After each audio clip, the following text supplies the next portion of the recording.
કૃષ્ણએ દ્વારકાનું લોકેશન કઈ રીતે નક્કી કર્યું? વાત શરૂ થાય છે મથુરાથી, જ્યાં કંસને માર્યા પછી શ્રી કૃષ્ણ 18 વર્ષ રહ્યા અને મથુરાનું રાજ પોતાના દાદા ઉગ્રસેનને સોંપ્યું. કંસના વધ પછી ગુસ્સે થયેલા કંસના સસરા જરાસંઘે કૃષ્ણને મારવા માટે મથુરા પર 17 વખત આક્રમણ કર્યું અને દરેક વખતે કૃષ્ણ અને બલરામે જરાસંઘની સેનાને હરાવી. શ્રી કૃષ્ણને એ વાતનો ખ્યાલ આવી ગયો હતો કે જરાસંઘ શાંતિથી નહીં બેસી રહે અને આક્રમણો ચાલુ રાખશે.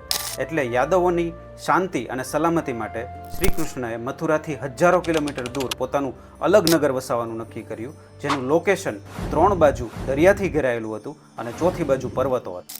તે સમયમાં બાય સી આક્રમણો થતા નહોતા, એટલે શ્રી કૃષ્ણને આ લોકેશન પરફેક્ટ લાગ્યું યાદવોના રહેવા માટે અને વેપાર કરવા માટે.